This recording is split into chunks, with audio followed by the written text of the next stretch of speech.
Hadirin sekalian, kali ini kita akan menyaksikan pertarungan paripurna antara dua hewan merayap yang paling bikin merinding. Inilah momen yang telah kita tunggu-tunggu. Perhelatan penting dalam kelas Arachnida. Di sudut biru, ada Bung Kalajengking yang datang langsung dari gurun Sahara. Dan di sudut merah, ada tamu dari Amerika Selatan. Mari kita sambut Bung Tarantula yang tersohor. Di alam liar, Tarantula dan Kalajengking jarang sekali berpapasan. Mari kita pertemukan keduanya di atas ring. Siapin snack dan minumanmu ya. Kita mulai dari ronde pertama.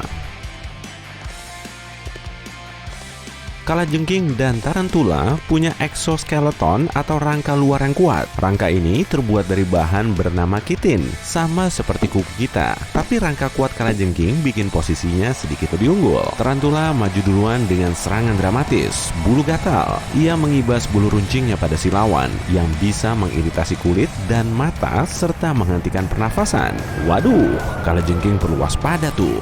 Dan Tarantula memakai gerakan ini untuk menghadapi mamalia di biomanya, seperti tikus. Serangan menohok ini nggak ngefek sama sekali pada Kalajengking, karena rangkanya super kuat. 1 poin untuk jagoan penyengat kita. Ia merebut poin pertama. Ronde 2. Bisa Kalajengking terkenal ampuh, dan ia menyuntikkan bisa ini ke si lawan dengan penyengatnya. Sedangkan Tarantula dengan taring gaharnya. Bisa kedua hewan ini mengandung berbagai zat yang menyerang sistem saraf. Karena reaksi bisa ini super kilat, keduanya harus adu cepat buat nyerang duluan agar bisa menang di ronde ini. Seleksi alam telah bikin bisa Kalajengking lebih ampuh untuk melumpuhkan mencit, kadal, dan tikus. Tapi lain halnya dengan Tarantula, karena Tarantula nggak termasuk ancaman bagi Kalajengking. Malahan, bisa kedua hewan ini sangat mirip. Ayo sengat terus Bung ke Tarantulanya. Tapi nggak akan mempan. Kalajengking cuma buang-buang energi saja. Wah! Bung Kalajengking mulai lompat dan menyengat Bung Tarantula. Apakah di ronde ini ia akan menang? Eits, tunggu dulu. Bisa si Kalajengking memang sudah mengenai kaki Tarantula, tapi jagoan laba-laba kita ini kelihatan biasa-biasa aja. Ia telah berevolusi dan jadi kebal terhadap bisa Kalajengking. Jadi, kalaupun disengat Kalajengking, laba-laba ini akan tetap bertahan hidup. Tapi ada juga efek buruknya. Bisa ini akan bikin laba-laba itu agak ngantuk meskipun nggak menimbulkan efek yang membahayakan. Ronde ini dimenangkan oleh Bung Tarantula berkat imunitasnya. Wah, perlu nyiapin selimut nih buat tamu kita dari Amerika Selatan ini. Kali aja ia mulai ngantuk karena tersengat bisa. Skor imbang 1-1. Ronde 3. Ukuran. Kategori ini jadi faktor penentu yang juga sangat penting. Makin besar ukurannya, makin banyak juga bisa yang dibutuhkan untuk menumbangkannya. Tubuh Tarantula Goliath pemakan burung di Amerika Selatan tergolong bongsor. Panjangnya 20 cm dan beratnya bisa melebihi 480 gram. Panjang kakinya saja bisa mencapai 30 cm atau kurang lebih seukuran kertas A4. Umumnya, Tarantula jauh lebih besar dari Kalajengking. Yang terbesar saja, yaitu Kalajengking hutan raksasa, umumnya sepanjang 23 cm. Itu pun sudah termasuk kaki dan ekornya. Dari kategori ukuran, Tarantula mencetak skor lagi. Skor kali ini 2-1 untuk si kaki 8. Ronde 4, efek khusus. Satu kelebihan Kalajengking yang nggak dimiliki Tarantula adalah capit tajam. Capit ini sangat efektif untuk menangkap mangsa, jadi bisa juga dipakai untuk melawan Tarantula. Tapi cuma segelintir Kalajengking yang tubuhnya lebih besar dari Tarantula, sehingga capit ini nggak begitu membahayakan bagi Tarantula. Bung Kalajengking mulai maju. Ia berhasil menangkap satu kaki Tarantula yang berbulu. Tapi meskipun si Kalajengking telah berhasil menjebak Tarantula, nggak semudah itu, Alejandro. Tarantula bisa melepas kakinya sampai 2 buah saat merasa terjebak, tapi nggak apa-apa, kaki yang lepas ini akan tumbuh lagi kok. Kalajengking harus bertindak cepat. Ayo, buruan.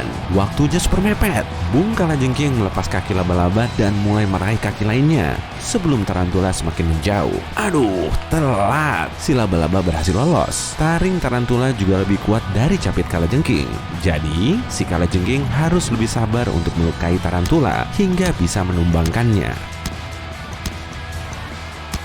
Bung tarantula pun mulai mengungguli Bung Kalajengking dan taringnya bisa lebih diandalkan daripada sengat kalajengking. Waduh, Bung Kalajengking mulai terdesak tuh. Kakinya cuma bisa dipakai jalan, jadi perlindungannya cuma bisa didapatkan dari capit kecil dan sengatnya. Sementara Bung Tarantula siap memamerkan senjata lain. Ia memang nggak punya capit seperti kalajengking, tapi taringnya sangat kuat dan bisa mengoyak rangka kalajengking yang keras. Bung Tarantula langsung memimpin dengan mendapat 1 poin tambahan. Skornya menjadi 3-1. Ronde 5, kecepatan. Kalajengking Deathstalker bisa mengibaskan ekornya sekitar 130 cm per detik saat menyerang mangsa, atau rata-rata sekitar 122 cm per detik. Wah, mantap! Tapi tarantula coklat Texas pun bisa loh mengimbanginya. Meski kalajengking bisa melakukan serangan mendadak, tarantula juga bisa mengelaknya dengan sama cepat. Berarti di ronde ini keduanya sama-sama dapat poin. Skornya menjadi 4-2. Masih ada 2 ronde lagi dan Bung Kalajengking masih berpeluang untuk menyamakan skor. Ronde 6, kemampuan berburu. Bung Tarantula merupakan pemburu alami yang bisa melacak kadal, mencit, dan tikus kecil. Hewan ini juga makan laba-laba lain. Jelas serba bisa kan ya? Lalu, apa dong yang nggak bisa dilakukan oleh tarantula? Mungkin juggling. Padahal kakinya kan ada 8. Nah, lain dari tarantula, kalajengking sebetulnya bukan pemburu. Hewan ini cuma menunggu mangsa yang datang. Kalajengking juga cuma makan serangga dan hama kecil, jadi nggak bisa menumbangkan mamalia yang lebih besar. Meski begitu, kalajengking masih punya sedikit kelebihan kok. Karena cara makannya cuma dengan menunggu mangsa, kalajengking jadi super sensitif dalam mendeteksi getaran di tanah. Kalau tarantula mendekat, kalajengking sudah pasti bisa mendeteksinya sebelum laba-laba ini menyerang. Di ronde ini, keduanya sama-sama punya kelebihan dan masing-masing dapat 1 poin. Situasinya makin menegangkan aja nih. Skor sementara 5-3. Ronde 7, bakat tersembunyi. Tarantula punya satu kelebihan unik lagi. Ia bisa menyemprotkan cairan penghancur makanan sehingga nggak perlu repot-repot mengunyah. Cairan ini bisa mengubah makanan menjadi smoothie versi tarantula yang kemudian bisa disedot. Wah, dengan kemampuan seperti ini, si laba-laba pasti bisa memenangkan lomba masak-masak tuh, terutama saat memblender. Tapi kalajengking juga punya bakat tersembunyi loh. Saat di darat memang sering kalah. Tapi kalau sudah di air, kalajengking bisa menyeret Bung Tarantula sampai tak berkutik. Dengan bantuan paru-paru bukunya, kalajengking bisa menyelam hingga selama 48 jam. Laba-laba mana bisa nyelam selama itu tanpa alat khusus? Di ronde kategori bakat tersembunyi ini, skornya 5-4 dan wasit telah menghentikan pertarungan. Dengan begitu, pertarungan berakhir dengan Bung Kalajengking. Kawan laba-laba kita mendapat sabuk pemenang. Sahabat dan kerabat tarantula bersorak gembira merayakan kemenangan ini. Laba-laba di seantero dunia juga ikut puas dengan skor akhirnya, meski mereka cuma bisa menyaksikan dari layar kaca. Iya, nontonnya lewat TV.